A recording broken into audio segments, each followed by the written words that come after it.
Deputado Evasio, nós estamos aí num processo eleitoral nesse ano 2022 e a Paraíba já tem diversos nomes sendo lançados na condição de pré-candidatos ao governo do Estado, inclusive o governador João Azevedo. E qual é o diferencial que será trabalhado dessa pré-candidatura de João Azevedo no Estado? Olha, veja só, a oposição é muito pobre, viu, Avaído? Muito pobre de espírito. Quem ouvia e assistia, quem acompanhava as minhas entrevistas em 2018, eu dizia que a oposição seria derrotada por total incompetência. E aí não precisava ser profeta, não, porque nós percorrimos as cidades, nós percorrimos aqui as ruas de João Pessoa, e dava para que notar e, acima de tudo, constatar a descrença da população para com a oposição. E o pior, pior para eles, é que eles continuam incorrendo nos mesmos erros. Nos mesmos erros. Você repare aí, individualmente, as candidaturas.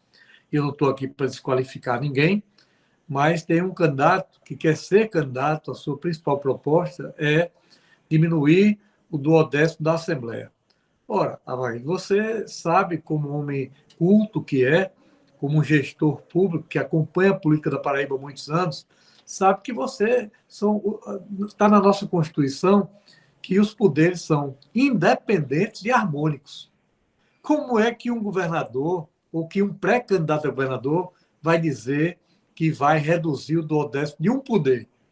Ele não tem esse poder, a não ser que o poder se curve a ele. Mas se não se curvar, ele não tem essa prerrogativa, ele não tem essa competência, porque isso está bem definido, bem claro, isso é uma bobagem tão grande que ele está dizendo, é uma asneira, como a gente pode assim dizer. Ele dizer que vai reduzir o duodécimo da Assembleia. Se vai reduzir o duodécimo da Assembleia, ele vai reduzir o da Justiça, que já foi tentado por outros governadores que não conseguiram. Vai reduzir o do Tribunal de Contas, vai diminuir da Defensoria Pública e, se brincar, vai diminuir também até da UEPB, porque, continuando naquela escala, ou numa escala de reajuste para a UEPB, foi dito e provado matematicamente que o Estado não suporta. E a Assembleia vem cumprindo um papel importante. E que os presidentes dos poderes, eles têm tido aí um sentimento de grandeza, de responsabilidade, de não procurarem. E o duodécimo dos poderes ele está congelado aí há vários governos. Nem a 1, nem a 2, nem a 3, nem a 4, em função da dificuldade do país. Os reajustes que são feitos são em cima do IPCA, porque existem servidores efetivos, existem servidores comissionados, existe o papel que a Justiça tem que cumprir, existe o papel fiscalizador do Tribunal de Contas, do Ministério Público. Então, são poderes, podemos assim dizer, que necessitam do duodécimo. E é besteira, é bobagem esse candidato querer chegar ao governo dizendo que ele vai reduzir. Ele sabe, você sabe, Avaí, como eu também, que ele não pode fazer isso. Os poderes são harmônicos e são independentes. Não foi eu, não foi você, ou não fomos nós que inventamos isso. Isso está lá esculpido na nossa Constituição Federal. Aí ele também não quer. Ele diz que quer ser governador para acabar com a Granja Santana, quer ser governador porque enjeitou o auxílio mudança, porque rejeitou o auxílio mudança, o auxílio moradia, ele também rejeitou, boa parte da assessoria dele ele rejeitou, mas, no entanto, Avaí, se você tiver a oportunidade de entrevistá-lo, pergunte se ele vai renunciar ao guia eleitoral, porque já foi perguntado aqui na capital, ele disse que não, que o fundo eleitoral que ele votou contra, ele vai querer o fundo eleitoral. Mas dito, não por mim, mas de outros colegas deputados dele, eles têm dito que ele não votou contra, que ele está faltando com a verdade. Ele votou a favor do fundo eleitoral, mas fica tentando denegrir a imagem de uma categoria que não precisa mais, Availdo, para você atirar pedras em um deputado, em um senador, não é preciso nem você provocar. Se você provocar, o cacete vem grande mesmo. Você aí na condição de comunicador. Então não precisa mais, ele faz parte de um grupo, graças a Deus, diminuto de parlamentares que procura crescer, procura se destacar, denegrindo a imagem, desqualificando a classe política. Eu não concordo, eu jamais darei meu voto a um candidato hipócrita dessa magnitude. E lhe digo mais porque fui perguntado num grande sistema de comunicação aqui na Paraíba, quando ele me perguntava o que é que eu deveria cortar de meu mandato, se eu cortaria parte de minha assessoria. Eu não corto, Avair, por uma razão muito simples. Aquele cidadão que me assessora no dia a dia, que dá a sua cara a tapa, que vai para o sol causticante nas cidades, porque o nosso mandato não se resume aqui na capital. Nós temos atuação política em boa parte do estado. Eu mesmo atuo politicamente, diretamente, em 32 cidades.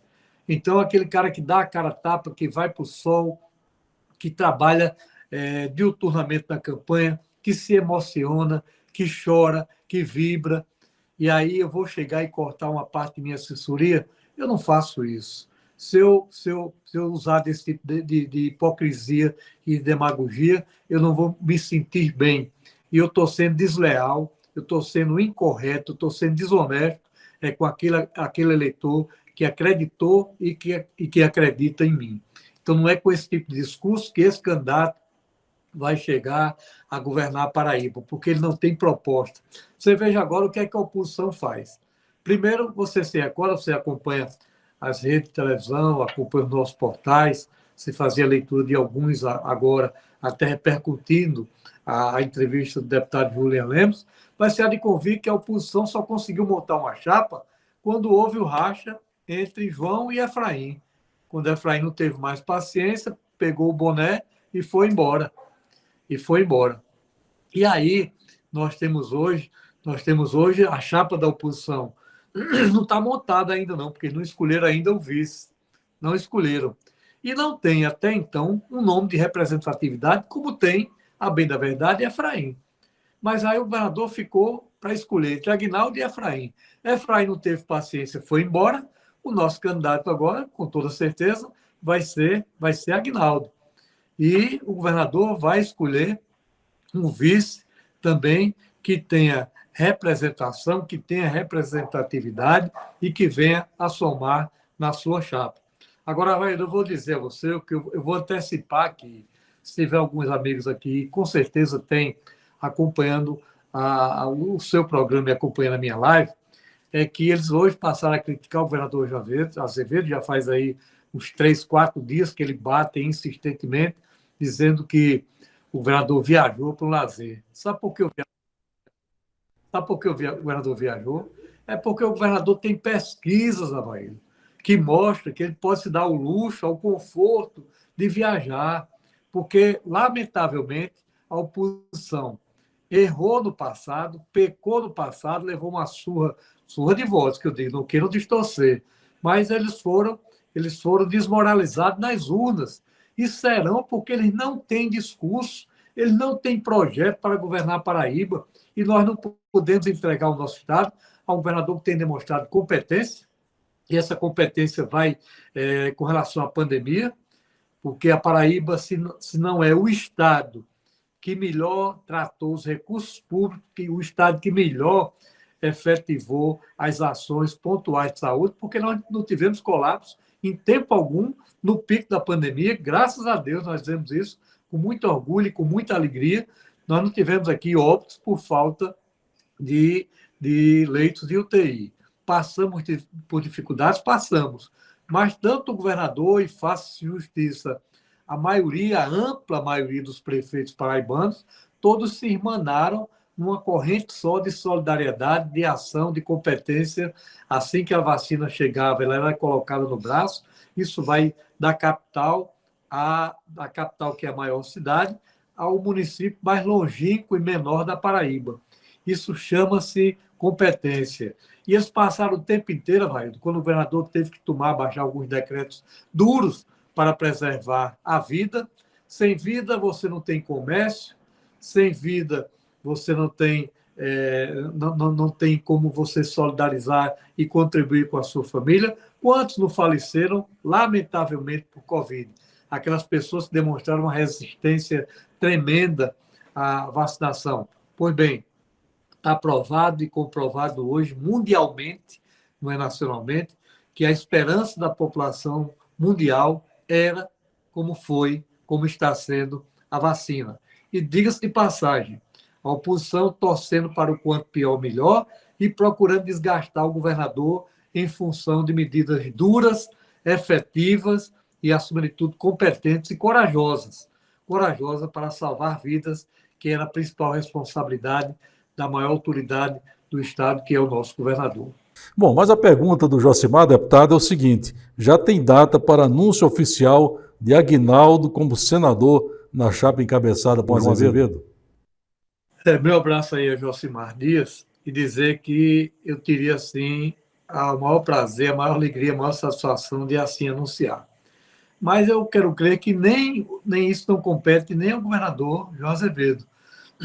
Ao governador cabe tão somente, após o lançamento de Aguinaldo, que eu quero crer que deva ocorrer em breve, quem sabe aí, talvez 2, 3 dias no máximo, do retorno do governador João Azevedo, Aguinaldo possa, de uma vez por todas, proclamar a Paraíba o seu desejo de se candidatar ao Senado da República e, consequentemente, aí não resta nenhuma dúvida, nem minha, nem de ninguém, quando eu falo de ninguém, dos que integram o nosso agrupamento político, que ele receberá o apoio, a solidariedade de todos que fazem o governo João Azevedo e da maioria esmagadora da nossa bancada, com assento na Assembleia e também no Congresso Nacional.